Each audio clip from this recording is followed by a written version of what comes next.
Hey everybody, this is my 125 gallon native tank, and I recently put a bunch of creek chubs in here and I lost most of them overnight, and I chalked it up to my water chemistry. And I've often mentioned that I have odd water, and I talk about having high sodium levels in my water, and I always say I'm going to shoot a video about it one day. So today is the day. We are going to talk about my water system and how my water gets to be so odd that I always mention. But first, I want to talk about why I run my water through a water system in the first place. It is technically a water softening system in the traditional sense, but that's not really my issue. My water is actually very soft coming out of the ground. It's very soft and acidic. So what I really need to do is neutralize the water, because while the water might sound good for the aquarist, for the homeowner that has to run acidic water through his washing machine and valves and faucets and appliances, it's not such a good thing. So you got to neutralize that water, or else it will eat your appliances to pieces. I also live in a fairly rural area. I guess technically you'd call it the exurbs, but most people just call it rural. And there's a lot of farm runoff, there's a lot of nitrates in my groundwater, and that fluctuates throughout the year. So I never really know what's coming out of my ground because I have well water. Another issue that a lot of people don't think about when they suggest just bypassing my water system altogether is that I would have to then put it in a reservoir and heat it some way, because this is coming out of the ground at about 55 degrees. It's really, really cold water that comes up out of my well pump. So there are a lot of reasons, some just for convenience of having the water heater rather than having to pump it into a reservoir, and so on and so forth. But I also don't want really acidic water in my fish tanks, and I don't want the high nitrate levels. I mean, I've had nitrates coming out of my groundwater when I've tested before that turned the API nitrate kit, that test file was bright red on my groundwater. So, I mean, it was coming out as red as my dirty old aquarium water was. There was no point in doing a water change because the water had so much nitrates in it.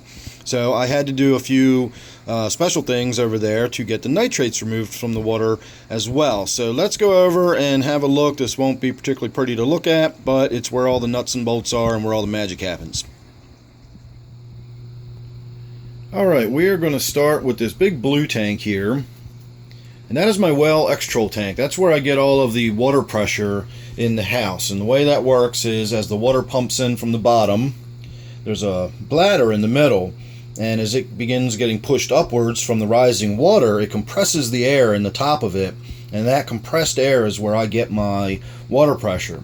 When the pressure gets up to 60 psi, this little gray box down here sends a signal. It actually turns a switch off. Line goes down through here all the way out to my well pump, and it shuts my well pump off. When the pressure in the tank decreases to 30 psi, that box sends a signal out to the well pump and kicks it on, and the pump starts pumping water into this blue tank and filling it back up until the pressure gets back up to 60 psi. And that's where I get my water pressure, and that's where the water's journey really begins. We're going to ignore this little white cylinder and blue hose for a moment. We then go through this pipe and we come up here into the first real filtration, which is merely a little mechanical filter. It's a fine mesh thing in there and a valve on the bottom. I can rinse it out, or I can unscrew it and take it out and completely clean it and put it back together easy enough. That's my pre-filter, you could say. And then we move over into here, and this is where the water chemistry starts happening. This is where the magic starts happening. This first cylinder here is my neutralizer, and it is filled with a material that looks like cat litter, but it is actually a really hard granular substance, and it is comprised of magnesium oxide and calcium chloride.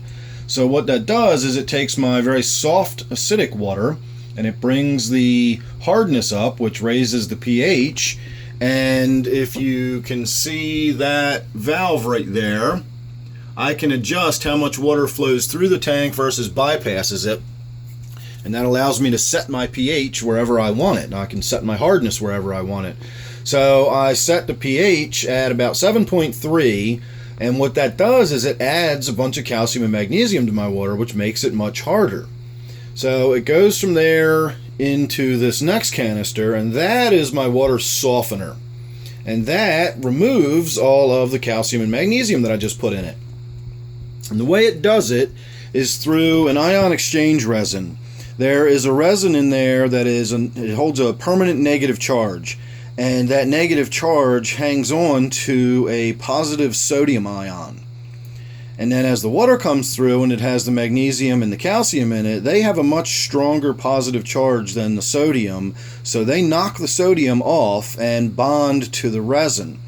So that's where my sodium comes from, and that's where it gets, I have soft water to start with, I harden it, and then when I remove all the calcium and magnesium, I don't remove the TDS, I just exchange it. I exchange the calcium and the magnesium for sodium, and it's not a 1-to-1 ratio. If I pull, I don't remember what it actually is, it's something like 1.62 or something like that. For every one calcium or magnesium ion, I'm putting more than one sodium ion into my water. So depending on how hard my water is, depends on how much sodium ions I'm dumping back into my water. So I also have another exchange resin in there, which is it's a specific anion resin, meaning that it is not just like the anion resin that collects the calcium and magnesium. This one is specific for nitrates. And the difference is a standard anion resin, while that will collect nitrates, when it gets saturated, it'll dump. And you'll dump all of those nitrates right into your water in one go. Not something I want to do. So I put the selective anion resin in there, which when it gets filled will simply stop working and the additional nitrates will bypass, since there will be no more attachment sites, but it won't dump. The only way I can get the nitrates off is by allowing the system to backwash, which is what this canister is. This canister is filled with salt typically. It's my reservoir. Right now it's a little low and I need to fill it up. But it's just a bin full of water. Let's see if I can get the lid off easy enough. It's usually full of salt, and that creates a brine solution. Let's put that back on. My luck, I'll drop my phone in there. So what that does is, remember how the exchange resin over here works. We've got a negatively charged resin that is now holding on to a very strong positively charged calcium and magnesium ions.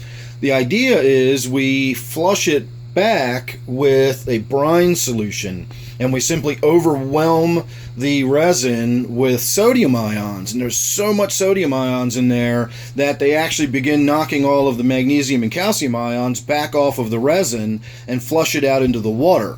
So when the process is done, it's completely stripped all of the magnesium and calcium out of the water. It then goes up this little pipe in the backwash process and comes down over here and goes down that drain and on out into my septic system, and that flushes away all of that brine, and it flushes away all of the calcium and magnesium. And now the ion exchange resin, the ones that held both the nitrates and the hardness, have all been restored to their state of having a negative charge and hanging on to a minimally positively charged sodium ion, and it is now ready to begin, when the system comes back online, picking hardness and nitrates back out of my water. So it backwashes about twice a week, and that keeps all of my resins nice and fresh and ready to go. So no matter how many nitrates or no matter how much hardness comes through there, this little job takes care of it, and it's all good to go. So it goes from there. It then goes into this tank, which is a Class A UV Sterilizer. This is one of the tubes. A little bit of a difference than you might find in an aquarium filter, but that is one of the tubes that goes through there. I am going to do a video very shortly about UV sterilization and how that works, and the difference between the Class A and the Class B and the clarifiers and all that stuff, so look forward to that. But once it gets done going through there, again, it is a Class A sterilizer. My water is completely clean and drinkable and sterile, and while it is zero hardness, I do have a lot of total dissolved solids. I've done a lot of videos about TDS. I know for some reason it's a confusing topic for people, but again, when I removed the nitrates and the calcium and the magnesium, they didn't vanish. I exchanged them for other ions. So I still have lots of total dissolved solids when they come out the other end of the tap. The odd thing is that every time I've done the math and I've calculated the amount of hardness that's being pulled out of the water, I always end up with more total dissolved solids than should be accounted for by simple sodium ions. So my sodium ion count should be around 225 or thereabouts, maybe 250. Yet at times my water has over 400 parts per million total dissolved solids. I know it's not calcium, iron, or magnesium, or nitrates. So I don't know what is in the water. Oh, my flash just turned off. I'm not sure if my battery's running low or the camera's getting too hot, but we got to see all the stuff we really needed to look at, so that's that. I will go ahead and shut the camera off here, and in half a moment we will look at my RO system, which is powered by that.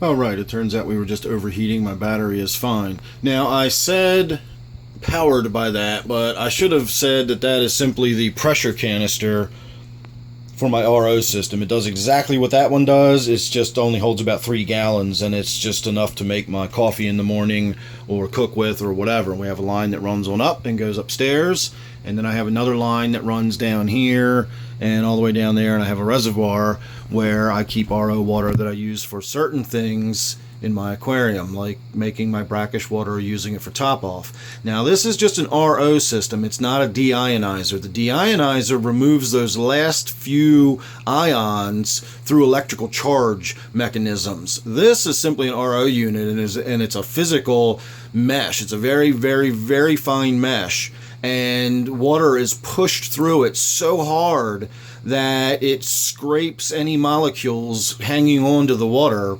off, and it strips them clean and leaves the water molecule intact. Think of a water molecule shaped hole, and as it's being pushed through, anything that distorts the shape of that gets scraped off and knocked loose, and you're left with just the water molecule on the other side of the hole. So that's how an RO unit works, an RO system works. It's 4 stages. They keep getting smaller and smaller and smaller, and it operates under high pressure. It's also a very wasteful system. For every 1 gallon of output I get, 3 gallons of output go through this hose, and they work their way around, and they go right down the drain along with my backwash water. So whenever I'm using my RO water, you can hear the water just trickling and going down the drain. 75% of the water I'm using is simply going right down the drain when I'm using my RO water. So remember, if you're in an area that is low on water or water scarcity, RO is something you really should think about because of the tremendous amount of wastewater associated with it. My unit gets it down, like I said, to about 11 parts per million, and that is way too soft and way too pure for anything in my tanks other than making my brackish water, using it for my top off. The last thing I wanted to point out, however, was when I was talking to my guy over at the water people that do my water system, and I will give Mark over at Atlantic Blue in Westminster a big shout out. He's been so helpful to me over the years and has always taken care of me and answered all my questions, and I spent a while with him on the phone today, 3 or 4 times actually. Sorry Mark if you ever see this.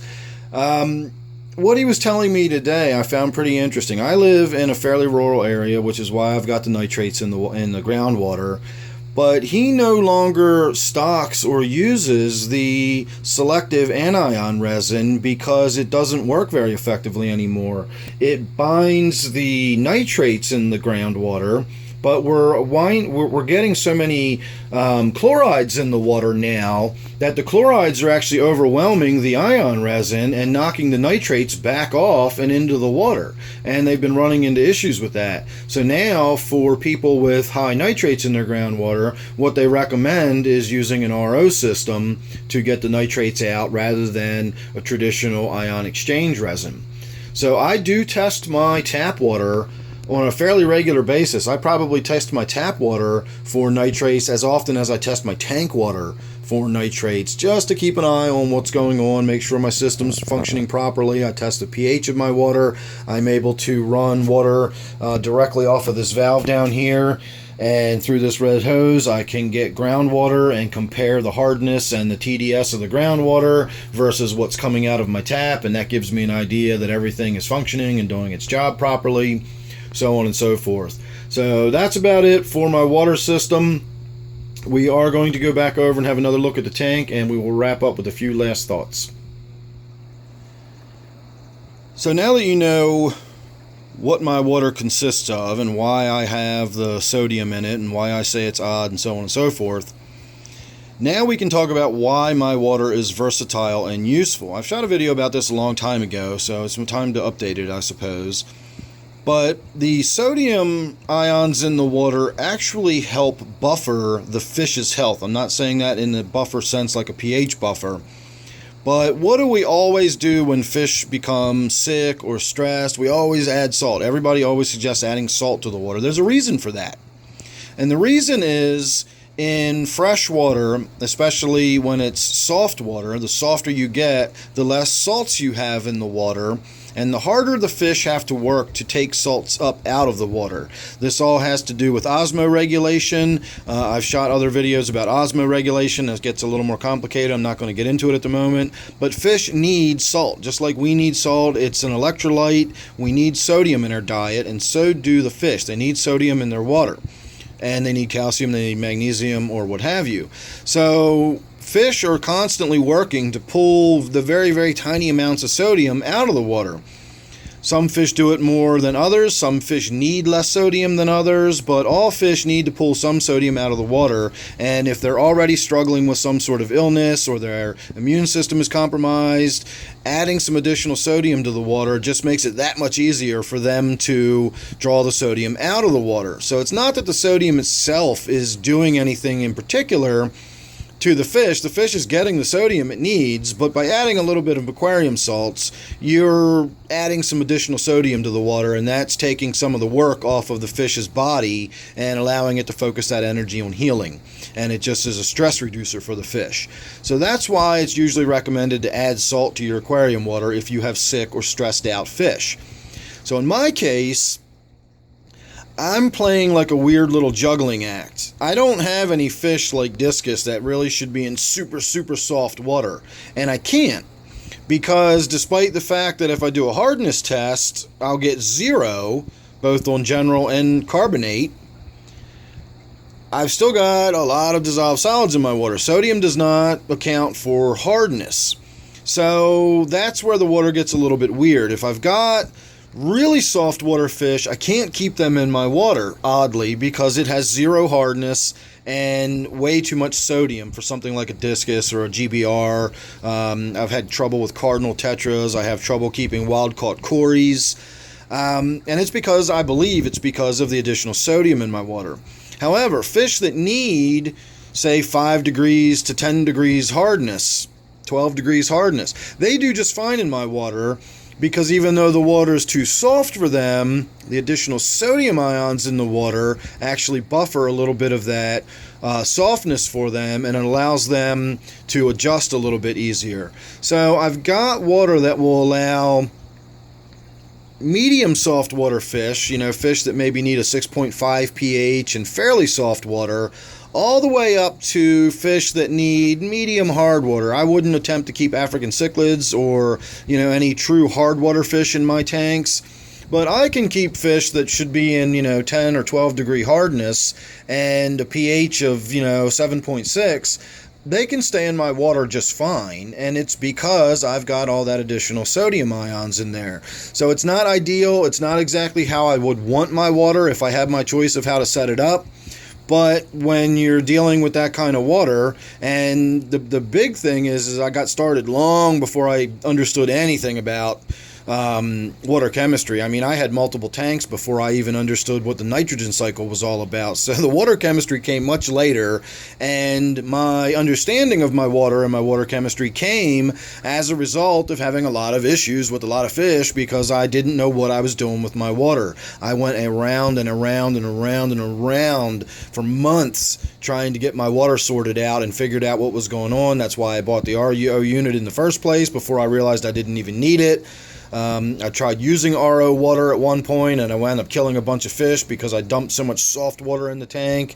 Again, it was my learning curve, and as a result, I now understand a lot more about what's going on in my water and what's going on with my animals' health, and I understand what's going on with my water system, and so on and so forth. So that's pretty much the long and short of it. I'm sure I missed stuff. I'm sure I said stuff that was probably confusing, but that's what the comment section is for. If you've got any questions, if you've got anything you'd like to point out, anything I missed, feel free.